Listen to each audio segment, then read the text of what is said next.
ಮನೆಯ ಮಗಳಿವಳು ನಮ್ಮ ಪುಣ್ಯವತಿ. ಅಕ್ಕ ನೀನು ಇಷ್ಟಕ್ಕೆ ಸೋಲು ಒಪ್ಕೋಬೇಡ ಕಣೆ. ಇಲ್ಲ ಪೂರ್ವಿ, ನಂದನ್ನವ್ರಿಗಿರೋ ಕೋಪ ಯಾಕೋ ಕರಗ್ತಿಲ್ಲ ಕಣೆ. ನೀನು ಯಾಕೆ ನಂಬಿಕೆ ಕಳ್ಕೊತಾ ಇದೆಯಾ? ನಂದನ್ ಅವ್ರಿಗೆ ನಿನ್ನ ಮೇಲೆ ಕೋಪನೇ ಇರ್ಬೋದು, ಅವ್ರು ನಿನ್ನ ಜೊತೆ ಮಾತಾಡ್ದೇನೂ ಇರ್ಬೋದು, ಆದರೆ ಅವ್ರು ನಿನ್ನನ್ನು ತುಂಬ ಪ್ರೀತಿ ಮಾಡ್ತಾರೆ ಕಣೆ. ಪ್ರೀತಿ ಎಲ್ಲ ಮುರಿದೋಗೈತೆ. ಅವ್ರ ವಿಶ್ವಾಸ, ಅವ್ರ ಮನಸ್ಸಲ್ಲಿರೋ ನನ್ನ ಸ್ಥಾನ ನಾನೇ ಕಳ್ಕೊಂಬಿಟ್ಟೆ ಕಣೆ. ಇಲ್ಲ ಅಕ್ಕ, ನಿನ್ನ ಮೇಲಿರೋ ಪ್ರೀತಿ ಯಾವತ್ತೂ ಹೋಗೋ ಅಂಥದ್ದಲ್ಲ. ನಿನಗೇನಾದರೂ ನೋವಾಗುತ್ತೆ ಅಂತಂದರೆ, ನಿನಗೇನಾದರೂ ಅಪಾಯ ಆಗ್ತೈತೆ ಅಂದರೆ ಅವ್ರು ಖಂಡಿತವಾಗ್ಲೂ ಸಹಿಸ್ಕೊಳಕ್ಕಿಲ್ಲ ಕಣೆ, ಓಡೋಡಿ ಬಂದ್ಬಿಡ್ತಾರೆ. ಏನೇ ಹೇಳ್ತಿದ್ಯಾ? ಹೌದು ಅಕ್ಕ, ನಿನಗೇನಾದರೂ ಅಪಾಯ ಆದರೆ ನಂದನ್ ಅವರು ಅದನ್ನು ಖಂಡಿತವಾಗ್ಲೂ ತಡ್ಕೊಳಕ್ಕಿಲ್ಲ, ನಿನ್ನ ಪರವಾಗಿ ನಿಂತೇ ನಿಲ್ತಾರೆ. ಆದರೆ ಅದನ್ನು ಖಾತ್ರಿ ಮಾಡ್ಕೊಳ್ಳೋದು ಹೇಗೆ? ಹಾಂ, ಒಂದು ಕೆಲಸ ಮಾಡು, ನಿನಗೇನೋ ಅಪಾಯ ಆಗಿರೋ ಹಂಗೆ ಏನಾರ ನಾಟಕ ಮಾಡು. ಹಾಗೆ ನೋಡು ನಂದನ್ ಅವರು ಹೆಂಗೆ ಓಡ್ಕೊಂಬರ್ತಾರೆ ಅಂತ, ಅವ್ರ ಪ್ರೀತಿ ಹೆಂಗೆ ಆಚೆ ಬರ್ತೈತೆ ಅಂತ.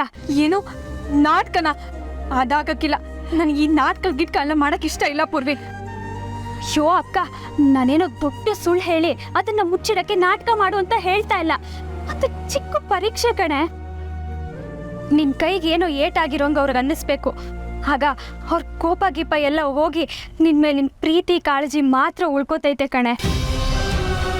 ಅದೇ ಒಂದ್ಸಲ ಅವ್ರು ಪದ್ಮಿನಿ ಅಂತ ಕೂಕೊಂಡು ನಿನ್ನ ಹತ್ರ ಬಂದರು ಅಂದರೆ ಎಲ್ಲ ಮನಸ್ತಾಪನೂ ಸರಿ ಹೋಗ್ತೈತೆ ಕಣೆ. ನೀನು ಹೇಳೋದೇನೋ ಸರಿ ಕಣೆ, ಆದರೆ ಏನಾದರೂ ಹೆಚ್ಚು ಕಮ್ಮಿ ಆದರೆ? ನೋಡಕ್ಕ, ನಂದನ್ ಅವ್ರನ್ನ ನಿನ್ನ ದಾರಿಗೆ ತಂದ್ಕೋಬೇಕು, ಅವ್ರಿಗೆಲ್ಲ ಸತ್ಯನೂ ಹೇಳಬೇಕು ಅನ್ನೋದೇ ತಾನೇ ನಿನ್ನ ಉದ್ದೇಶ. ಅಂದಮೇಲೆ ನೀನಿಷ್ಟು ರಿಸ್ಕ್ ತಗೊಳ್ಳೇಬೇಕು.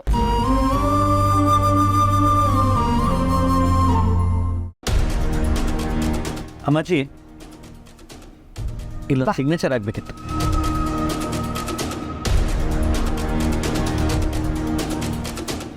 ಕನ್ಸ್ಟ್ರಕ್ಷನ್ ಕೆಲಸ ಇಲ್ಲಿವರೆಗೂ ಬಂತು. ಇವಾಗಿರೋ ಇಂಜಿನಿಯರು ಸರಿಯಾಗಿ ಕೆಲಸ ಮಾಡ್ತಾ ಇಲ್ಲ ಅಮ್ಮಾಜಿ. ಅದಕ್ಕೆ ಇನ್ನೊಬ್ಬ ಇಂಜಿನಿಯರ್ ಹತ್ರ ಮಾತಾಡಿದ್ದೀನಿ. ಹಳೆಯ ಪ್ಲ್ಯಾನ್ ಆ್ಯಂಡ್ ಡಿಸೈನಲ್ಲೇ ಕೆಲಸ ಮಾಡ್ಕೊಡೋಕೆ ಒಪ್ಕೊಂಡಿದ್ದಾರೆ. ನಾವು ನೆಕ್ಸ್ಟ್ ಮಂತ್ ಆ ಬ್ರಾಂಚ್ ಓಪನ್ ಮಾಡ್ಬೋದು. ಈಗಾಗಲೇ ತುಂಬ ಲೇಟ್ ಆಗಿದೆಯಲ್ವಾ ವೀರೇಂದ್ರ? ಇನ್ನು ಲೇಟ್ ಆಗಲ್ಲ ಅಮ್ಮಾಜಿ, ನಾನು ನೋಡ್ಕೋತೀನಿ. ಸರಿ ವೀರೇಂದ್ರ, ಪೂರ್ವಿ ಕಾಲೇಜ್ಗೆ ಹಣ ಟ್ರಾನ್ಸ್ಫರ್ ಮಾಡಿದ್ಯಾ? ಮಾಡಿದ್ದೀನಿ ಅಂತ ಹೇಳಿದ್ನಲ್ಲ ಅಮ್ಮಾಜಿ. ಇನ್ನೇನಿದ್ರು ಅಲ್ಲಿನ ಫಾರ್ಮ್ಯಾಲಿಟೀಸ್ನ ಅವಳನ್ನ ಕರ್ಕೊಂಡು ಹೋಗಿ ಪೂರ್ತಿ ಮಾಡಬೇಕಷ್ಟೆ. ಅದೇನೋ ಫಾರಮ್ ಫಿಲಪ್ ಮಾಡಬೇಕು ಅಂತ. ಅದು ಅಡ್ಮಿಷನ್ ಫಾರ್ಮ್ಯಾಲಿಟೀಸ್ ಅಷ್ಟೇ, ನಾನು ನೋಡ್ಕೋತೀನಿ ಅಮ್ಮಾಜಿ. ಸರಿ ಬರ್ತೀನಿ. ನಾನು ಮಾಡ್ತಿರೋ ತಪ್ಪ ಸರಿನಾ ಒಂದು ಗೊತ್ತಾಗ್ತಿಲ್ಲ. ಒಟ್ನಲ್ಲಿ ನಂದನ್ ಅವ್ರ ಕೋಪ ಕಡಿಮೆ ಆಗಬೇಕಷ್ಟೆ. ನಂದನ್ ಬರ್ತಿದ್ದಾನೆ, ಪದ್ಮಿನಿ ಕಿಚನಲ್ಲಿದ್ದಾಳೆ. ಎಲ್ಲ ನಾನು ಅನ್ಕೊಂಡಾಗಾದರೆ ರಿಸಲ್ಟ್ ಖಂಡಿತ.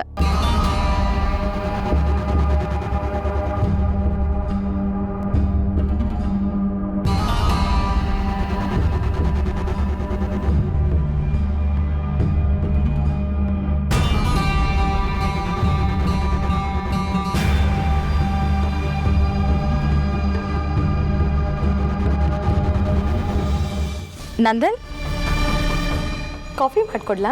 ಈ ಶೆಕೆನಲ್ಲ ಬೇಡ, ಅದಕ್ಕೆ ನೀರು ಕುಡಿಬೇಕನ್ನಿಸ್ತಿದೆ, ನಾನೇ ತಗೋತೀನಿ. ಪಾಣಿ, ಇಲ್ಲೇ ಒಂದು ಗೌರ್ಮೆಂಟ್ ಸ್ಕೂಲ್ ಐತೆ, ನಿನ್ನ ಅಲ್ಲೇ ಅಡ್ಮಿಷನ್ ಮಾಡಿಸ್ತೀವಿ. ಇನ್ನೇನು ಇನ್ನೊಂದು ವಾರಕ್ಕೆ ಸಾಲನ್ನು ಶುರು ಆಗ್ತೈತೆ, ನೀನು ಅಲ್ಲಿಗೆ ಹೋಗವ್ವ. ಏನು ಗೌರ್ಮೆಂಟ್ ಸ್ಕೂಲ್ಗ? ಹೂ ಕಣವ, ಮನೆಗೂ ಹತ್ರ, ನಿಂಗೂ ಜಾಸ್ತಿ ಓಡಾಡೋದಿರಕ್ಕಿಲ್ಲ. ಇಲ್ಲ, ನಾನು ಆ ಸ್ಕೂಲ್ಗೆ ಹೋಗಕ್ಕಿಲ್ಲ. ಅಲ್ಲಿ ಯಾವ ಚಿಕ್ಕ ಮಕ್ಳು ಇರಲ್ವಂತೆ, ಟೀಚರ್ಸು ಕರೆಕ್ಟಾಗಿ ಪಾಠನೂ ಮಾಡಲ್ವಂತೆ. ಅಲ್ಲಿಗೆ ನಾನು ಹೋದ್ರೂ ಅಲ್ಲಿ ಯಾರು ಫ್ರೆಂಡ್ಸು ಇರಲ್ಲ. ಅಪ್ಪಯ್ಯ, ನನ್ನ ಬೇರೆ ಸ್ಕೂಲಿಗೆ ಸೇರಿಸಿ ಅಪ್ಪಯ್ಯ. ಅಥೋ ಪಾವನಿ, ಪ್ರೈವೇಟ್ ಸ್ಕೂಲಿಗೆ ಸೇರ್ಸೋಕ್ಕೆ ವರ್ಷಕ್ಕೆ ಡೊನೇಷನ್ ಕಟ್ಬೇಕು, ತಿಂಗಳಿಗೆ ಫೀಸ್ ಕಟ್ಬೇಕು, ಸ್ಕೂಲ್ ಬಸ್ಗೆಲ್ಲ ದುಡ್ಡು ಕೊಡಬೇಕು. ಅಷ್ಟೊಂದು ಹಣ ನಂತವಿಲ್ಲ ಕಣವ. ಅಪ್ಪಯ್ಯ, ನಾನಂತೂ ಆ ಸ್ಕೂಲ್ಗೆ ಹೋಗಕ್ಕಿಲ್ಲ. ನನ್ನ ಬೇರೆ ಸ್ಕೂಲಿಗೆ ಸೇರಿಸಿ ಅಪ್ಪಯ್ಯ, ಪ್ಲೀಸ್. ಭಾವನೆ, ಹಂಗೆಲ್ಲ ಹಠ ಮಾಡಬಾರ್ದು ಕಣವ. ನೋಡು, ಯಾವ ಶಾಲೆ ಆದ್ರೆ ಏನಂತೆ ಓದೋ ಮಕ್ಕಳಿಗೆ, ಟೀಚರು ಅಲ್ಲಿ ಒಂದು ಮಗು ಇದ್ರು ಅದನ್ನೇ ಕಲಿಸೋದು, 10 ಮಕ್ಕಳಿದ್ರು ಅದನ್ನೇ ಕಲಿಸೋದು. ಓದೋ ಮಕ್ಕಳಿಗೆ ಶ್ರದ್ಧೆ ಇರಬೇಕು, ಆಟೆಯ. ಸುಮ್ಮನೆ ಹೋಗವ ನೀನು. ಇಲ್ಲ ಇಲ್ಲ ಇಲ್ಲ, ನಾನಂತೂ ಆ ಸ್ಕೂಲ್ಗೆ ಹೋಗಕ್ಕಿಲ್ಲ ಅಷ್ಟೇ.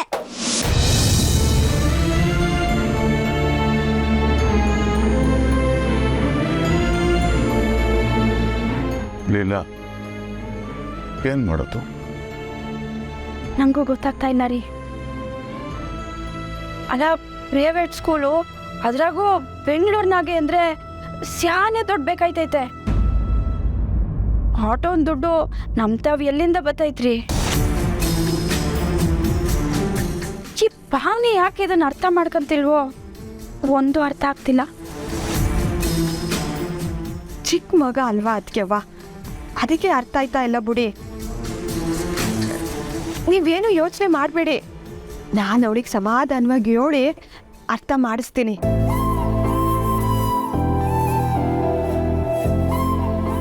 ಇಲ್ಲ, ನನ್ನ ಮಗಳ ಆಸೆ ಪಟ್ಟು ಸ್ಕೂಲ್ಗೆ ನಾನು ಕೈ ಸೇರ್ಸೋಕ್ಕಾಗಿಲ್ವಲ್ಲ. ಈ ಪಾವನಿಗೆ ಹಿಂಗಾದ್ರೆ ಅಲ್ಲಿ ಆ ಪೂರ್ವಿನ ಓದ್ಸೋಕ್ಕಾಗ್ದಲೇ ಬೇರೆ ಮನೆ ಬಿಟ್ಟುಬಿಟ್ಟಿನಿ. ಎಂಥ ಗತಿ ಬಂದ್ಬಿಡ್ತು ನೋಡು ನನಗೆ. ರೀ, ನೊಂದ್ಕೋಬೇಡ್ರಿ, ಎಲ್ಲ ಸರಿ ಹೋಯ್ತದೆ.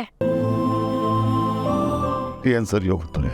ನಂದನ್ ಕಿಚನ್ಗೆ ಹೋಗ್ತಿದ್ದಾನೆ, ಈ ಕಾಲ್ ಜಾರಿ ಬೀಳ್ತಾನೆ.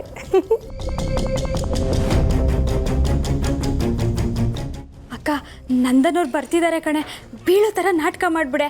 ನನಗಂತೂ ಗ್ಯಾರಂಟಿ ಐತೆ, ಎಲ್ಲ ಸರಿ ಹೋಗ್ತೈತೆ. ಅಯ್ಯೋ, ಇದೇನಿದು ಎಣ್ಣೆ? ಇದು ಹೇಗೆ ಚೆಲ್ತು? ನಂದನ್, ಯಾಕೋ ಕಥಾ ಏನಾಯ್ತು? ನಂದನ್ ಏನಾಯ್ತಪ್ಪ? ತುಂಬ ನೋವ್ತಾ ಇದೆಯಾ? ನಡಿ ಹಾಸ್ಪಿಟ್ಲಿಗೆ ಹೋಗೋಣ. ಪದ್ಮಿನಿ ಕರ್ಕೊಂಡು ನಡಿಯಮ್ಮ. ವೀರೇಂದ್ರ, ನಾನು ಬರ್ತೀನಿ. ಬೇಡ ಅಮ್ಮಾಜಿ, ನಾವು ಕರ್ಕೊಂಡು ಹೋಗ್ತೀವಿ. ಚಂಚಲ, ನೀನು ಮನೇಲೇ ಇದ್ದ ಅಮ್ಮಾಜಿ ನೋಡ್ಕೊಳ್ಳಮ್ಮ. ಪದ್ಮಿನಿ ಎತ್ಕೊ. ಏನಾಯ್ತು? ಅದು ಕಾಲ್ ಡಾಕ್ಟರ್ ಅದು ಇವ್ರು ಬಿದ್ಬಿಟ್ರು, ತುಂಬ ಏಟಾಗೈತೆ. ಕೇಳಿದ್ರೆ ಏನೂ ಆಗಿಲ್ಲ ಅಂತಾರೆ. ಕಾಲು ಕೈಯೆಲ್ಲ ನೋವಾಗೈತೆ. ನೀವು ಅದು ಏನೇನು ಇಂಜೆಕ್ಷನ್ ಕೊಡ್ತಿರೋ ಕೊಡಿ, ಆದರೆ ಇವ್ರು ಬೇಗ ಹುಷಾರಾಗಬೇಕಷ್ಟೆ.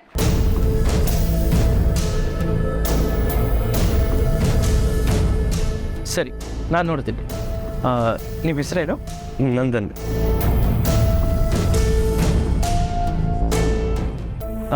ಎಲ್ಲಿ ನೋವಾಗಿದೆ?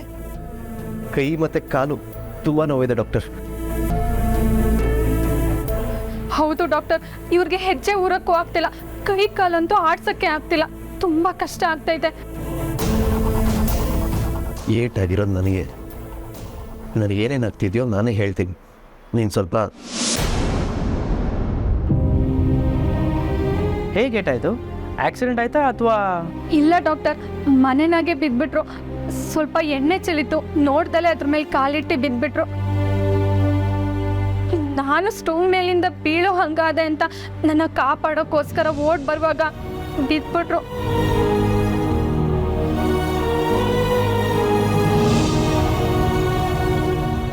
ಡಾಕ್ಟರ್, ಜಾರು ಬಿದ್ದಾಗಿರೋ ಏಟು, ಬಟ್ ಕೈ ಮತ್ತು ಕಾಲು ತುಂಬ ನೋವ್ತಿದೆ. ಹೌದು ಡಾಕ್ಟರ್, ನಡೆಯೋಕ್ಕಾಗ್ತಿಲ್ಲ ಅಂತ ಇದ್ದ. ಸ್ವಲ್ಪ ನೋಡಿ. ಹಾಂ, ಎಲ್ಲಿ ನೋವಿದೆ? ಇಲ್ಲ, ಇಲ್ಲಿ ನೋವಿದೆ. ಚೂರು ಕೈಗೆ ಮೇಲೆತ್ತಿ. ಆಗ್ತಿಲ್ಲ ಡಾಕ್ಟರ್, ಆಗ್ತಿದೆ. ನೀವು ಒಂದು ಕೆಲಸ ಮಾಡಿ, ಒಂದು ಎಕ್ಸ್ರೇ ಮಾಡಿಸ್ಕೊಂಬನ್ನಿ. ರಿಪೋರ್ಟ್ ನೋಡಿ ನಾನು ಆಮೇಲೆ ಮಾತಾಡ್ತೀನಿ. ಓಕೆ? ಸರಿ ಡಾಕ್ಟರ್.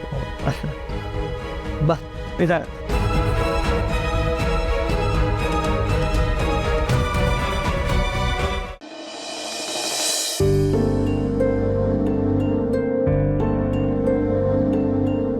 ನಂದನಿಗೇನು ಆಗದೆ ಇದ್ರೆ ಸಾಕು. ಅವ್ರಿಗೇನು ಅಪಾಯ ಆಗದೆ ವಾಪಸ್ ಬಂದ್ಬಿಟ್ರೆ ಸಾಕು. ಅಮ್ಮಾಜಿ, ಟೆನ್ಷನ್ ಮಾಡ್ಕೋಬೇಡಿ, ಏನೂ ಆಗಕ್ಕಿಲ್ಲ. ಚಂಚಲ, ವೀರೇಂದ್ರನಿಗೊಂದು ಕಾಲ್ ಮಾಡು. ಹಾಂ.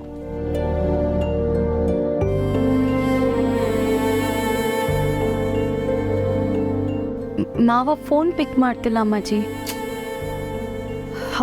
ದೇವ್ರೆ, ನಮ್ಮ ನಂದನಿಗೆ ಈ ಥರ ಯಾವತ್ತೂ ಆಗಿರಲಿಲ್ಲ. ನರೇಂದ್ರ ಅವ್ನ ಜಾತಕ ನೋಡಿ ಹೇಳ್ದ, ಅಶಾಂತಿ ಇರುತ್ತೆ, ಆರೋಗ್ಯದಲ್ಲಿ ಏರುಪೇರು ಇರುತ್ತೆ, 3 ತಿಂಗಳು ಹೀಗೆ ಇರುತ್ತೆ ಅಂತಾನು ಹೇಳ್ದ.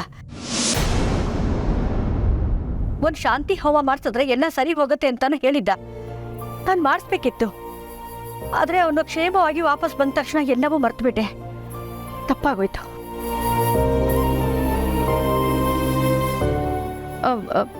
ಅಮ್ಮಾಜಿ, ನಂದನ್ ಏನೂ ಆಗಲ್ಲ, ನೀವು ಹೆದರ್ಕೋಬೇಡಿ. ಏನೂ ಆಗಲ್ಲ ಅಂದ್ರೆ ಏನು? ಆರಾಮಾಗಿದ್ದವನು ಎಣ್ಣೆ ಮೇಲೆ ಕಾಲಿಟ್ಟು ಜಾರಿ ಯಾಕೆ ಬಿದ್ದ? ಇದೆಲ್ಲದಕ್ಕೂ ಆ ಎಣ್ಣೆ ಚೆಲ್ಲಿದ್ಯಾರು? ಕೈ ತಪ್ಪಿ ಬಿದ್ದೋದ್ರು ಕೂಡ ಅದನ್ನ ತಕ್ಷಣಕ್ಕೆ ಒರೆಸಿ ಕ್ಲೀನ್ ಮಾಡಬೇಕು ತಾನೆ. ಈಗ ನೋಡಿ ಏನಾಯ್ತು ಅಂತ. ಅಯ್ಯೋ ಅಮ್ಮಾಜಿ, ನಂದನ್ ನೀರು ಕುಡಿಬೇಕು ಅಂತ ಕಿಚನ್ಗೆ ಹೋಗ್ತಿದ್ದ, ಅದು ಎಣ್ಣೆ ಚೆಲ್ಲಿತ್ತು, ಜಾರ್ ಬಿದ್ಬಿಟ್ಟ. ಅಷ್ಟರಲ್ಲಿ ನಾನು ಅವನ ಹಿಂದೆನೇ ಇದ್ದೆ, ಆದರೆ ಆ ಪದ್ಮಿನಿ ಕಿಚನಲ್ಲೇ ಇದ್ಲು.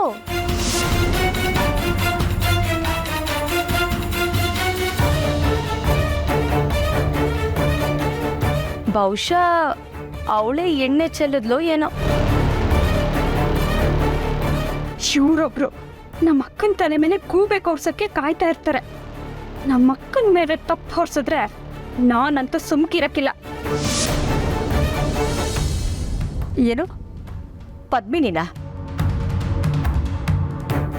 ಇಲ್ಲ ಇಲ್ಲ, ಅವಳು ಈ ಥರ ಕೆಲಸ ಮಾಡೋಳಲ್ಲ. ಅಯ್ಯೋ, ನಾನೇನು ಅವಳೇ ಎಣ್ಣೆ ಚೆಲ್ಲಿ ನಂದನ್ನ ಬೀಳ್ಸದ್ಲು ಅಂತ ಹೇಳಿದ್ನ ಅಮ್ಮಾಜಿ? ಅಂದ್ರೆ ನಿನ್ನ ಮಾತಿನ ಅರ್ಥ ಏನು? ನೀವೇ ಹೇಳಿ ಅಮ್ಮಾಜಿ.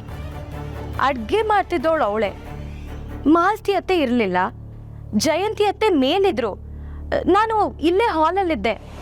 ಅಂದಮೇಲೆ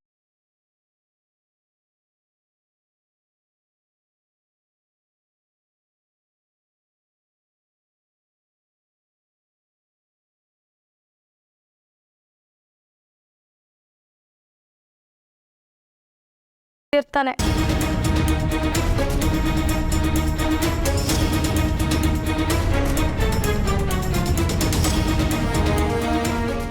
ನಂದನ್ ಬಿದ್ದಾಗ ಪದ್ಮಿನಿ ಮುಖದಲ್ಲಿ ಒಂದು ಗಿಲ್ಟ್ ಇತ್ತು, ನಾನದನ್ನ ನೋಡ್ದೆ ಅಮ್ಮಾಜಿ.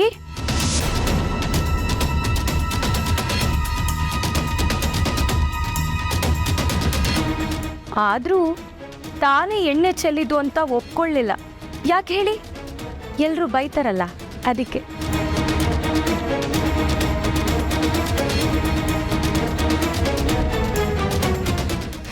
ನೀವು ಅಕ್ಕನ ಬಗ್ಗೆ ಏನೇ ಚಾಡಿ ಹೇಳಿ, ಆದರೆ ಅಮ್ಮಾಜಿ ಅದನ್ನು ನಂಬಕ್ಕಿಲ್ಲ.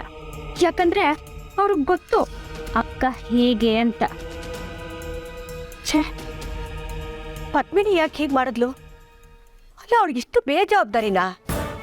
ಪದ್ಮಿನಿ, ಹೆದರ್ಕೋಬೇಡಮ್ಮ, ಅಳಬೇಡ, ಏನೂ ಆಗಲ್ಲ.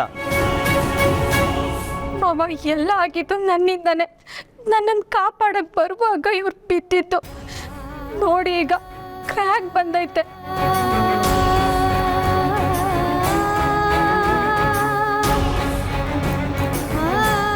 ಅಯ್ಯೋ, ಇದಕ್ಕೆ ನೀನು ಹೇಗಮ್ಮ ಕಾರಣ ಆಗ್ತೀಯಾ? ಯಾರೋ ಎಣ್ಣೆ ಚೆಲ್ಲಿದ್ದಾರೆ, ಒರ್ಸಿಲ್ಲ, ಅದಕ್ಕೆ ಬಿದ್ದಿದ್ದಾನೆ. ನೀನು ಯಾಕಮ್ಮ ನಂದ್ಕೋತೀಯಾ? ನೋಡಿ, ನೀವು ಭಯ ಪಡೋವಂಥದ್ದೇನೂ ಇಲ್ಲ. ಇಷ್ಟು ಚಿಕ್ಕದ್ರಲ್ಲಿ ಮುಗೀತಲ್ವಾ, ಅದಕ್ಕೆ ನೀವು ಖುಷಿ ಪಡಬೇಕು. ಹಂಗಾದ್ರೆ ಏನು ತೊಂದರೆ ಇಲ್ವಾ ಡಾಕ್ಟ್ರೆ? ಇವ್ರೀಗ ಕೈ ಕಾಲು ಆಡಿಸ್ಬೋದಲ್ಲ, ನಡಿಬೋದಲ್ವಾ? ಇಲ್ಲ ಇಲ್ಲ, ಇವ್ರಿಗೀಗ ಕಂಪ್ಲೀಟ್ ರೆಸ್ಟ್ ಬೇಕು. ಅವ್ರು ಏನೇನು ಮಾಡ್ಬೋದು ಅಂತ ನಾನು ನಿಮಗೆ ಆಮೇಲೆ ಹೇಳ್ತೀನಿ ರೀ, ಓಕೆನಾ?